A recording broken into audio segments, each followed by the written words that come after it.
What makes us so sure that our way of seeing the world is right and so many others are wrong?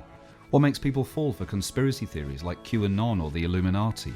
Where is Chapel Perilous? What are reality tunnels? Who was Robert Anton Wilson? Sitting comfortably? Seatbelts on? We're off on another adventure in Nutopia. With me, David Brownwell.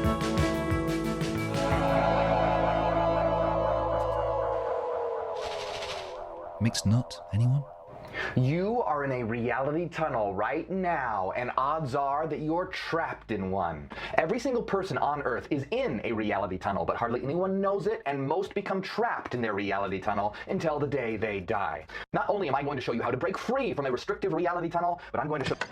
The idea of reality as a singular noun doesn't make any sense to me at all anymore. Everybody has their own reality tunnel, which is why we misunderstand one another so often and why we misjudge one another so profoundly. The title of this episode, "The Map is Not the Territory," is a phrase coined by philosopher Alfred Korzybski. Counterculture thinker Alan Watts had a similar one: "The menu is not the meal." The Buddhists like to say, "Do not mistake the finger pointing at the moon for the moon." Reality as we perceive it, they all seem to be reminding us, is shaped by our beliefs. We see the world not as it is, but how we are. If you're paranoid, you'll believe everyone's out to get you. If you're a Christian, you might believe in a literal heaven and hell. If you're a scientific materialist, you might believe nature to be unintelligent and mechanical. If you're an underdog socialist, a phrase coined by author Rutger Bregman, you might think the world has gone to shit, people are idiots and there's nothing else to do but gripe about it down the pub. These are all types of reality tunnels that we're all capable of inhabiting. So how do we keep vigilant of slipping from having an open mind to dogma, certainty, cynicism, and getting all shouty on social media?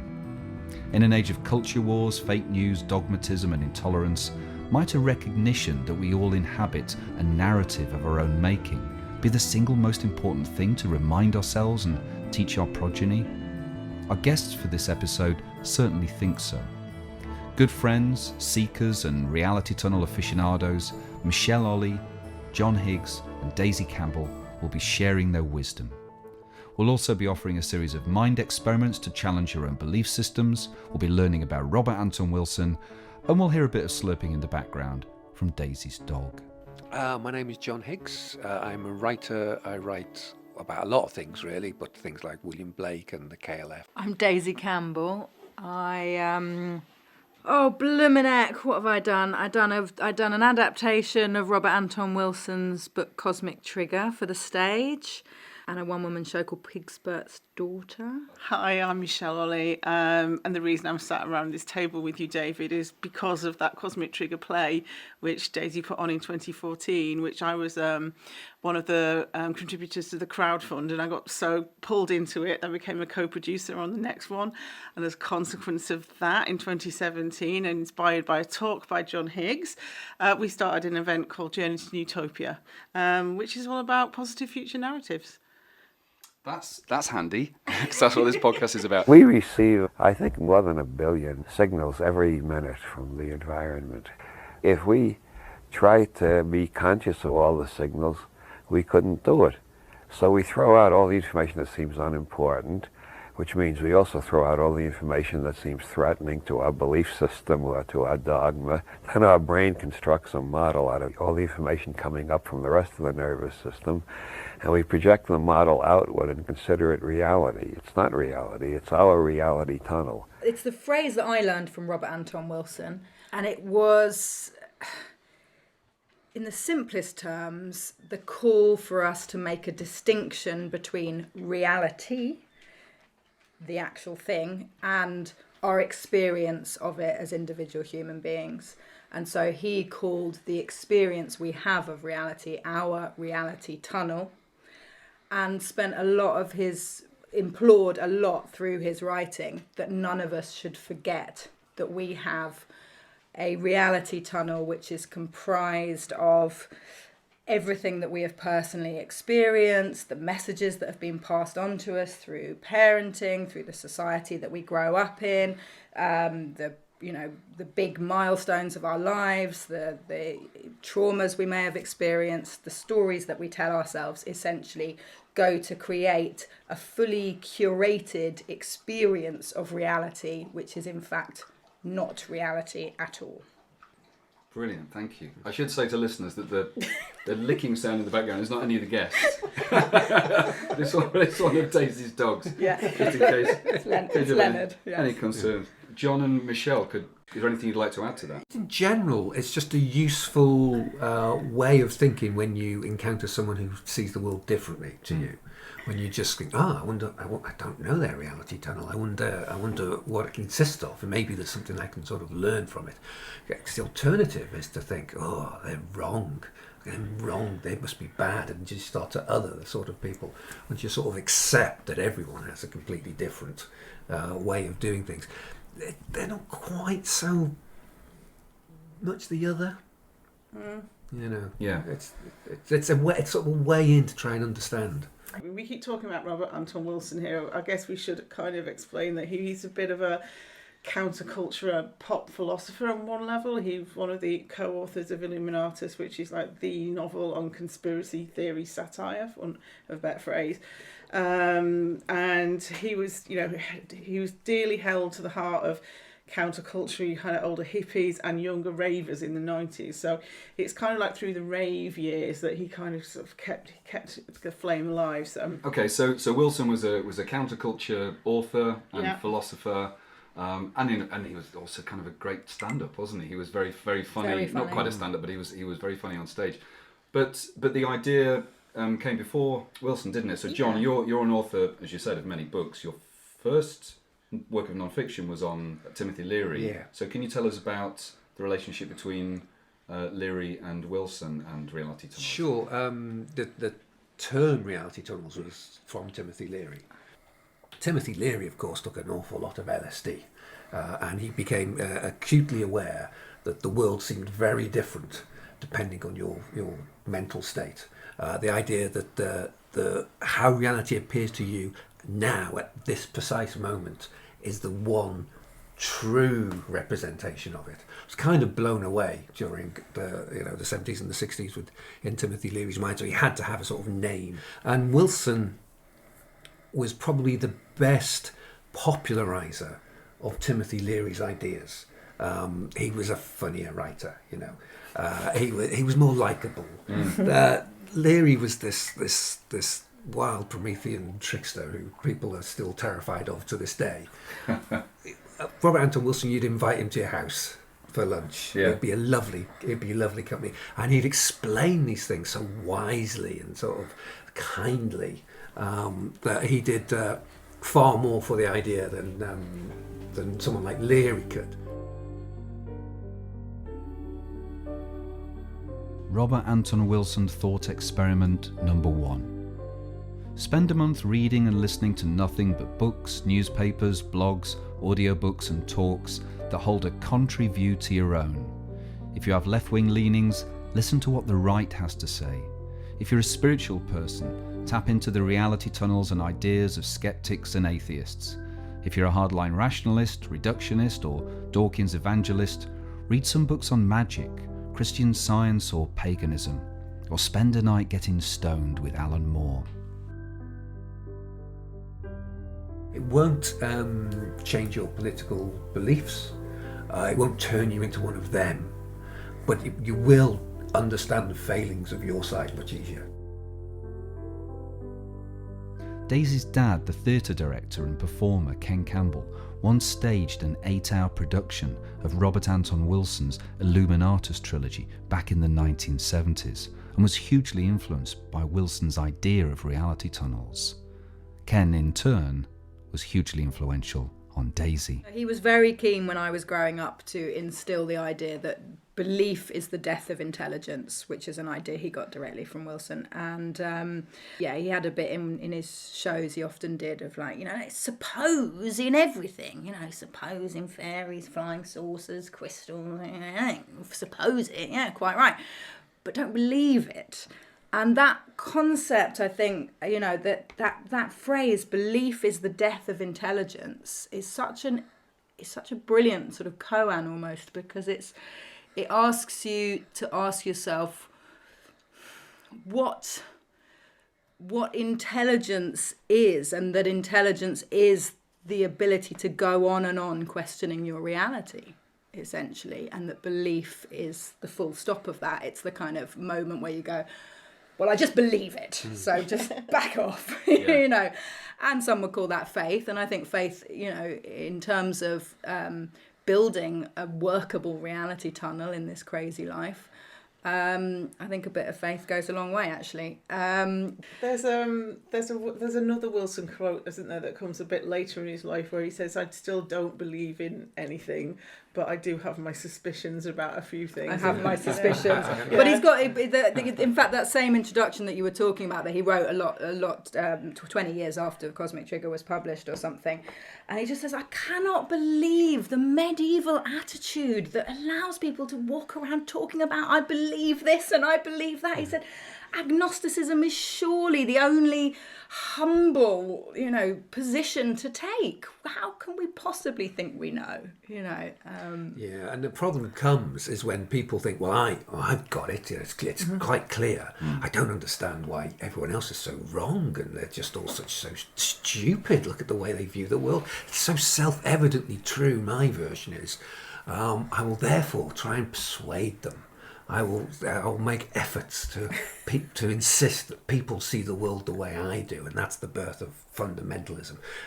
What is it, 6 many billion people on this planet, and you never ever meet someone who sees the world exactly like you do, who agrees on every point and every detail.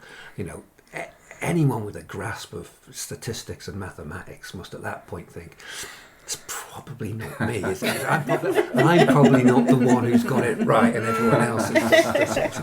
And so being aware of all this stops you falling into this trap. And you see these people online with this psychological need to be right, or to be seen to be right, because that reinforces their reality to them. I mean, it's not easy. It might not even be possible not to believe anything.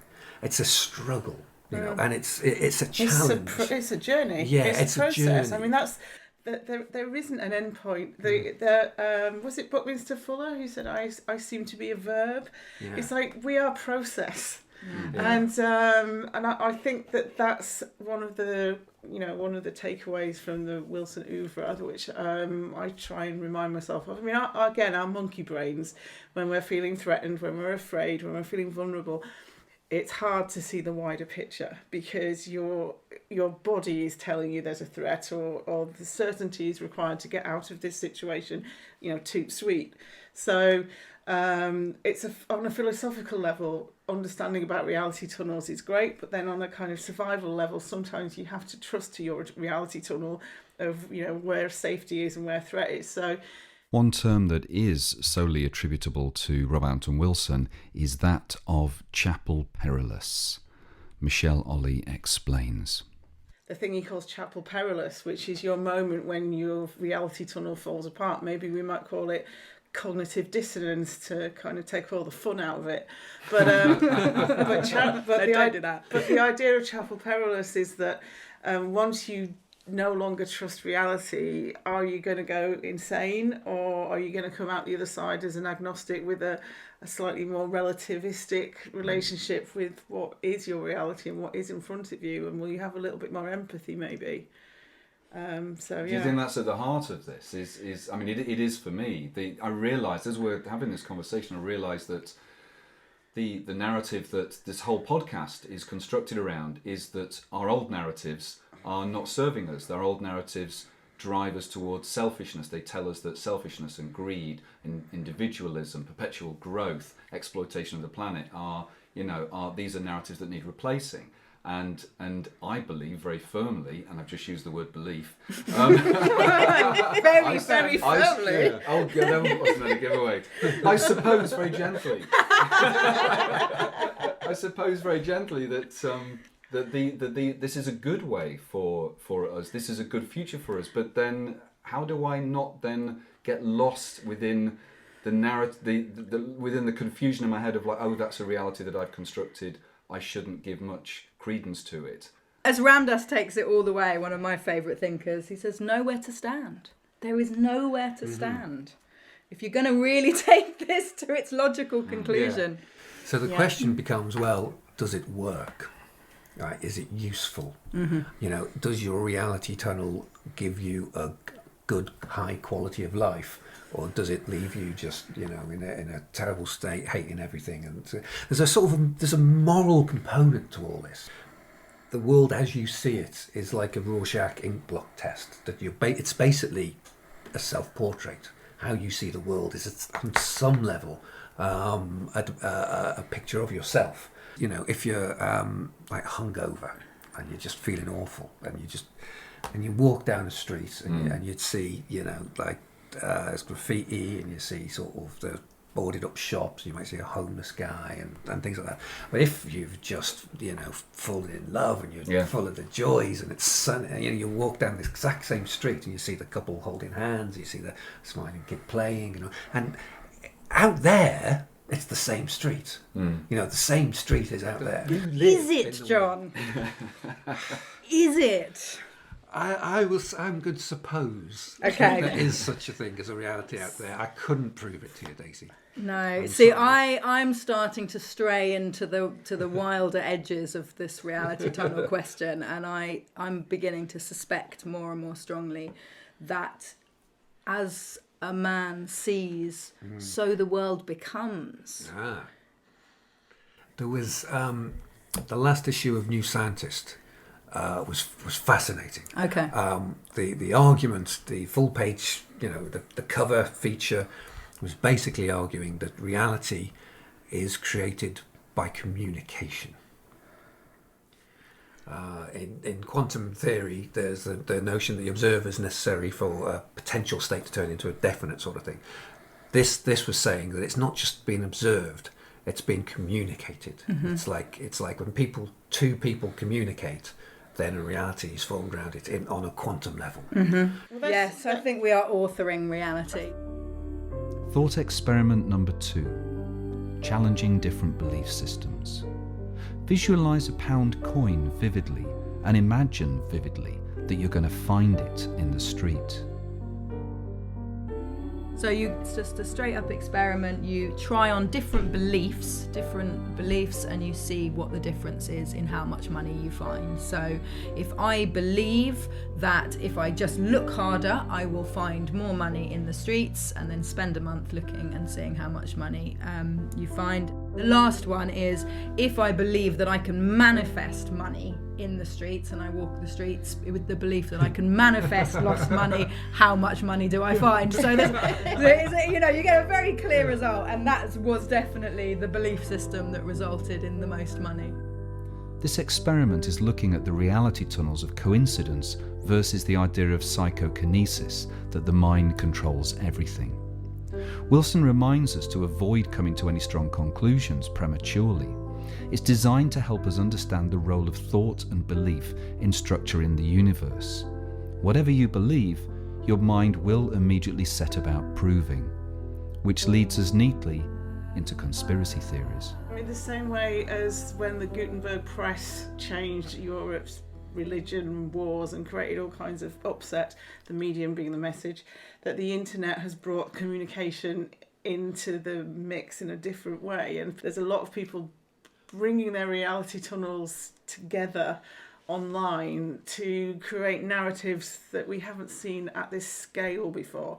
So again, bringing in reality tunnels and Wilson, when he was the deputy editor at Playboy magazine in the 1960s with Robert Shea, and they wrote a satire about conspiracy. It was based on the letters that they used to get in the Playboy offices from people who had conspiracy ideas about the Illuminati ruling the world and all that kind of stuff, and then they created this conspiracy satire around it. That sort of Illuminati elites thing is now transmuted into things like QAnon. So there are reality tunnels out there that are being curated online, and there are communities building around them. You can rat-fuck reality tunnels if that's what you want to do. Well, no, I love that. I love that idea of the curation of reality tunnel, which brings us on to one of the questions that I wanted to focus on, which was social media and a common topic for concern and debate is the toxicity of the culture wars. And how much would you say that? What role do reality tunnels play in our culture wars? Absolutely enormous, and that polarization effect seems to be. Obviously it's built into the mediums as well, because the more that we're all at each other's throats, the more you click, the more you just can't help clicking. But we get pushed into our silos increasingly because we define ourselves increasingly by not being we're not that reality tunnel. We know that much, And for me, a massive part of it is that that the creation of these narratives has no mystery left. That because they at the bottom line there's a rational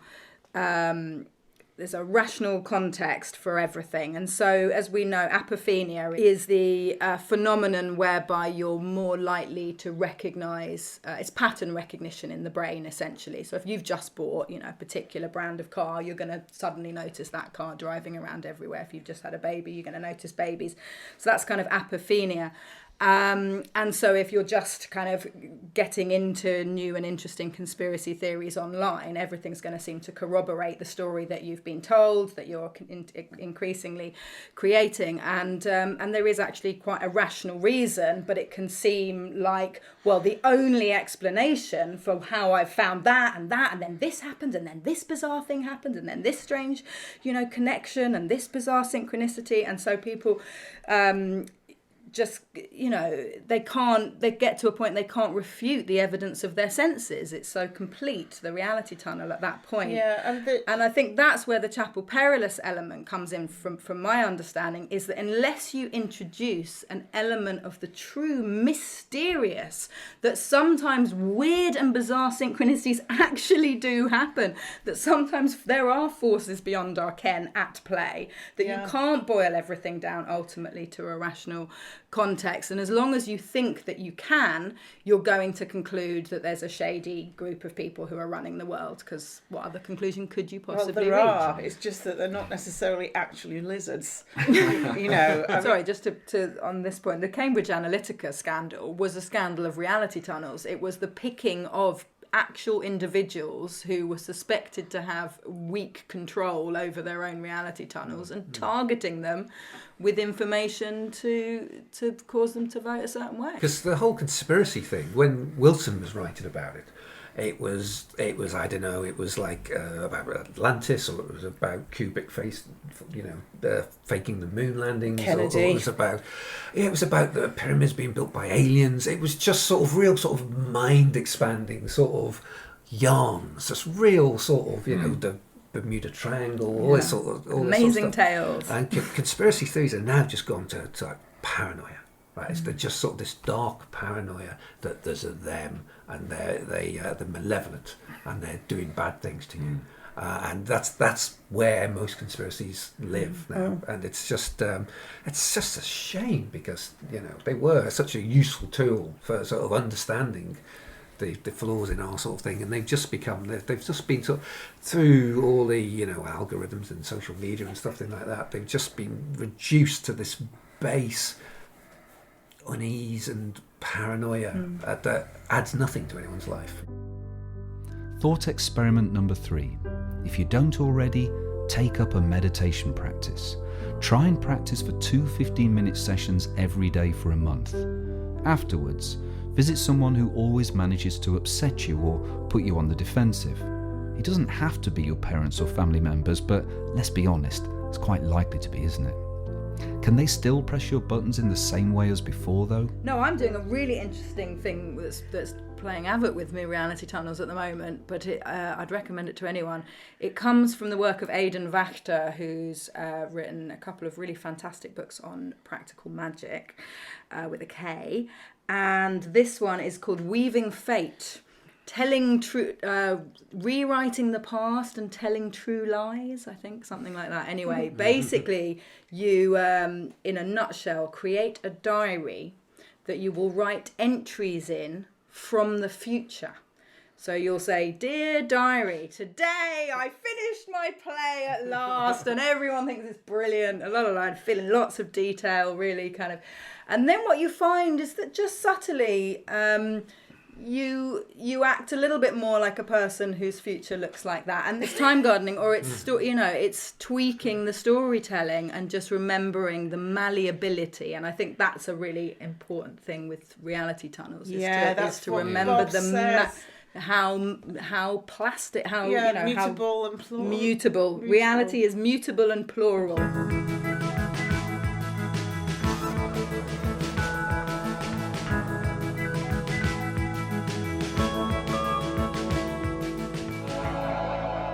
Adventures in Nutopia with me, David Bramwell, and Slim the Scops Owl.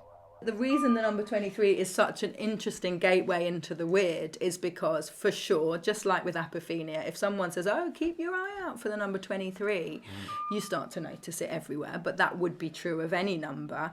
But then there comes a moment where you start to think, can I manifest number 23s whenever I want? And you see more.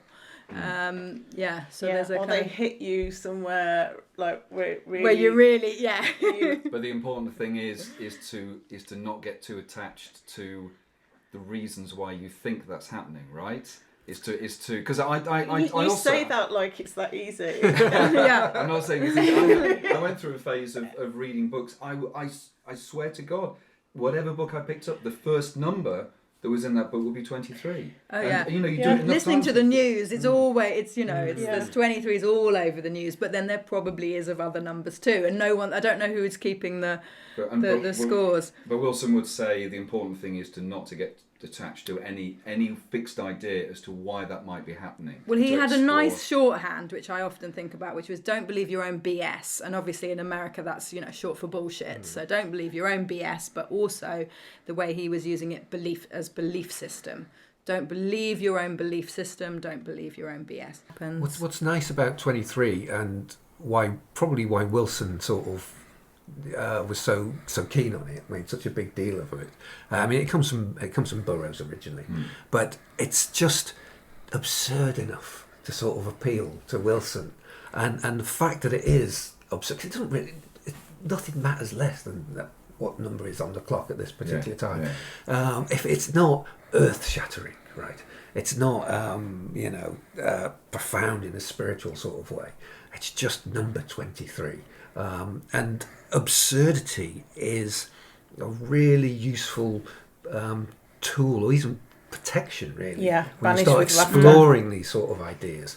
And I saw a beautiful example of it. There's a guy who does some work for me, and he had, over the course of lockdown, he'd lost his job and stuff, and had got a bit sucked into kind of some dubious conspiracies online, and was telling me a few things, and I was telling him about the number 23, keep your eyes out, and he came and he said, "I do see them everywhere. It's insane, but I can't work it out. Like, am I doing it? Is my own head finding them everywhere? Or is there something else going on?" And I just gently went, and that's quite similar to the sort of online conspiracy stuff, isn't it? Oh, and he got it, Oh, so if I look for those stories, I'll see them everywhere. Yep, you will. Good, and so that 23 worked as a perfect little switch out of a certain reality tunnel. Nice. Yeah.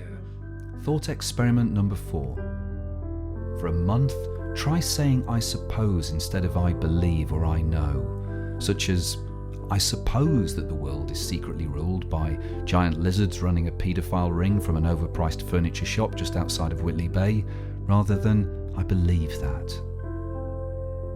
Remember, all these exercises of Wilson's are designed to allow us to see beyond our own reality tunnels, and therefore take a more active role in collectively shaping the universe.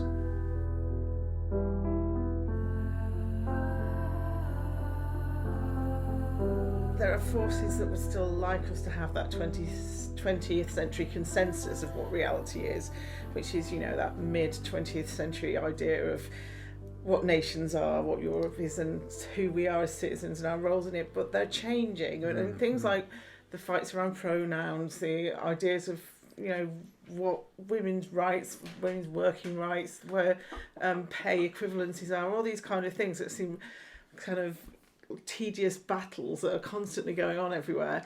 So they're sort of fights for reality.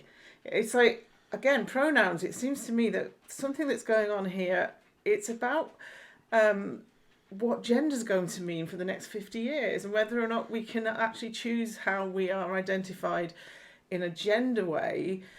Reminds me of when I was growing up and trying to decide for myself whether I was going to be Miss Michelle Olley or Ms. Michelle Olley, and thinking that's actually quite a big deal. And that's a tiny thing compared to what gender is going to mean. But, you know, the next generation are having these thoughts and conversations, and I think that's just another example of a reality tunnel that's really interesting. And, you know, there's real potential there to get outside of those mind-forged manacles, to use the William Brake phrase, of who we are and what we are. I mean, there's I think it's in Prometheus Rising, again another Wilson book. There's a Buddhist exercise where a Buddhist monk tells a student to go and sit in a room. And he said, "Okay, sit in this room. You are a cow. You must be the cow. Think nothing but cow thoughts. You must embody the cow, and I will come back in a month's time and let you out." So the monk sits in the room for a month, immersing himself in the thought that he is cow, and a month later, the teacher comes back and he's like, "Okay, it's been a month. I'll let you out now." And he says, "Master, I cannot leave the room." He says, "Why? Why can't you leave the room?" He's saying, "My horns won't fit through the door." And that is kind of, that is an ancient religion, Eastern religion version of that reality tunnel thing. If we can't imagine a different reality, how are we going to create one? And to imagine a new reality, you have to know that you're in a tunnel to either widen the tunnel, break out of the tunnel.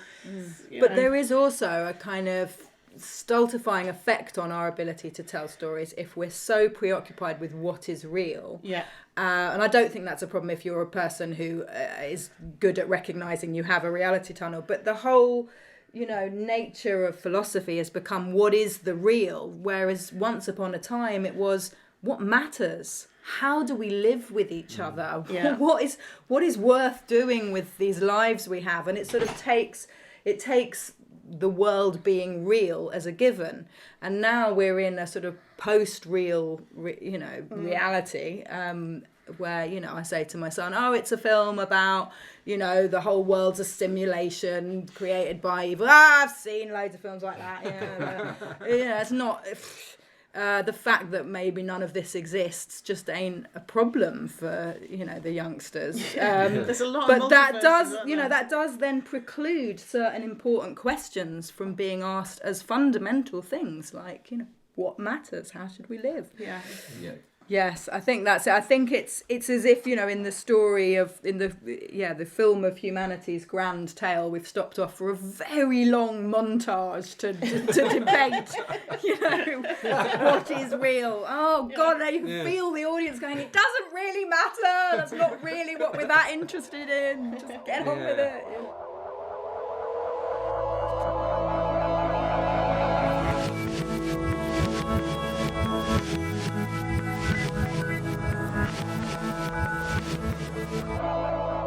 So at this point I played the group a YouTuber who'd made his own episode about reality tunnels. I really struggle with the tone of these kind of things, which may be just the reality tunnel of my Britishness, but I wanted to see how they'd respond and whether there was something underlying that perhaps was more problematic. Every single person on Earth is in a reality tunnel, but hardly anyone knows it, and most become trapped in their reality tunnel until the day they die. Becoming aware of your reality tunnel will allow you to radically transform your life and become aware of the true nature of reality. Not only am I going to show you how to break free from a restrictive reality tunnel, but I'm going to show you how to switch between them as well. If you're new here, my name is Morgan. We are... Well, there was a seriousness to that young fella that is very different to the Robert Anton Wilson sort of world that we sort of come from. His insistence that it would explain to you the nature of reality. I think everyone around this table went, "You will not." That's the last thing you're going to get from this. that certainty. It's the And seriousness. again, that's, on and the certainty. train on the way up here, I read the introductions, including your introduction, John, to the new Hilaritas Press edition of Cosmic Trigger. And then I read Wilson's one that he did in 20 years after it was originally released. And one of the things that he says is about when people become aware of reality tunnels, and you either come out stone cold paranoid or agnostic. There was one other category, which was people who come out with certainty. And the danger of certainty, that those people, you know, again, like the fundamentalism of it, it's like if you think you have the truth, then you haven't gone through Chapel Perilous yet. Yeah. So it's like, good luck, mate, but you sound like you're selling like self-improvement courses, using language from a different paradigm. So yeah, certainty, there's no certainty in reality tunnels. So this is all about uncertainty, isn't it, really? Reality tunnels is about... It's about relativity, I guess. Dancing with radical mystery. Yeah. Yeah. Thanks, In a Daisy. pair of false teeth. Yeah, always. Yeah. Well, I know that when Wilson came across somebody who had deeply entrenched certainty, he would say that he would rather leave them to it because it's their right to have that reality tunnel. Yeah. And I sort of feel the same. It's like I can offer up the idea that, well, this is what I find helpful, but I never try and like bang people over the head with it because it doesn't work. People just dig their heels in, don't they? Yeah. And I But think yeah. I think with time we'll look back and find the fact that anyone ever believed their own BS to be as mad as believing, you know, that Hollywood films are real, you know, and that it will seem antiquated at some point. Yeah. Would you be happy to share your ideas of a reality, of a future reality that you'd like to see, that you think would be beneficial for humanity? To remove the belief that it's a competition, that we understand that our lives is a struggle. And a lot of that comes from our sort of political and social economic sort of reality. We're sort of forced into this you get it or the other guy gets it sort of thing, and it's really not like that at all. It's really not like that at all. It also pays off the human story beautifully, because what was all this work and progress for if it were not to stop working and progressing and actually go, okay, well done us. Yeah. No, agreed on that front. But for me, I think the big change is the recognition that of this phenomenon of reality tunnels, and that not, you know, the way we've been talking about them is as if, you know, we've each sort of they've been created through our own lived experience. But let's not forget the degree to which, you know, the state and the powers that be are very, very au fait with the idea that we're all living in reality tunnels, and that's all. And they want to curate them. They want to curate them, and it's very easy to actually at the moment, especially because with there's fear. a blindness. You know, the conversation has also really reminded me of a G.K. Chesterton quote, which is, if you want the world to be larger, you need to make yourself a bit smaller in it. And, you know, we are walking around with these enormous consciousnesses holding so much opinion and attitude and aesthetic and ideology and all the rest of it. And just to maybe let our reality tunnels shrink a bit so that the world might be a bit bigger and a bit realer in itself.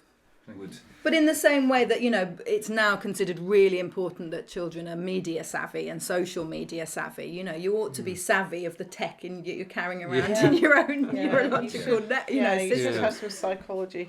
You could probably do a children's book about reality tunnels for sure. You could probably do one with the Hungry Caterpillar. You could do a very good video game. Yeah. When you pop between different sort of ones. Yeah, or consequent of what you think is happening and what the other person thinks is happening. There was a classic advert that The Guardian ran in their very, very short media campaign, where there was a guy running along the street with a handbag and an old lady shouting behind it, and it's like, what's going on here? And then at the end, it's like your perception is that he's running away because he's stolen it, but he's actually giving it back to her.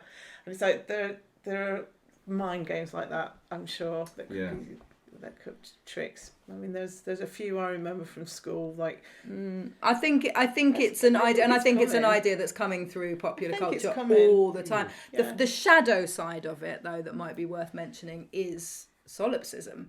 You know, that if you're if you become aware that you are constructing your own reality in your brain, how far do you take that? Is it just you here? And Just that's, turtles all the way down. Yeah. I hope you've enjoyed this episode. My thanks to guests Michelle Olley, Daisy Campbell and John Higgs, heroes, seekers and wonderists, each and every one of them.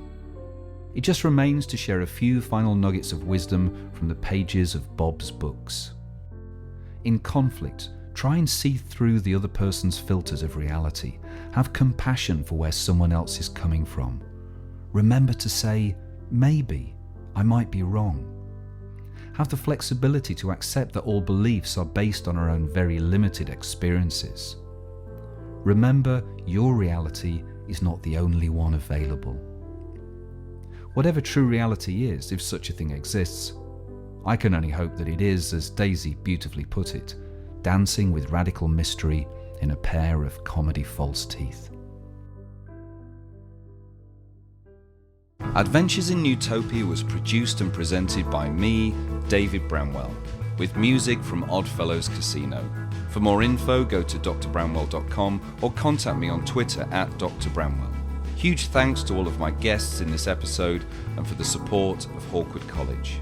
The idea of Nutopia was established by John and Yoko in 1973 as a place with no boundaries and whose international anthem is silence. Gratitude and support to our friends at Journey to Nutopia for their role in our provenance. This podcast is made possible by the generous sponsorship of Druids. What, you say? What, the award-winning international folk band from County Kildare? No. Oh, the 70s prog rock band from Berkhamsted who once appeared on the Old Grey Whistle Test? No. The contemporary Iowa-based metal band whose albums include Cycles of Mobium and Spirit Compass? No. Genuine Druids. These are people from all walks of life who have a shared love and respect for the natural world and celebrate 8 special festival times during the year. People who work to develop their creativity, to foster community and compassion, and to study spiritual teachings that draw their inspirations from the natural world. People who are interested in meditation, mysticism and magic as means to improve their lives and the lives of others. People who are often engaged in projects to preserve, protect and restore the natural world and celebrate the creative arts. Do you get to wear cool robes and carry a staff? You can if you want, it isn't compulsory. Interested? Find out more at druidry.org.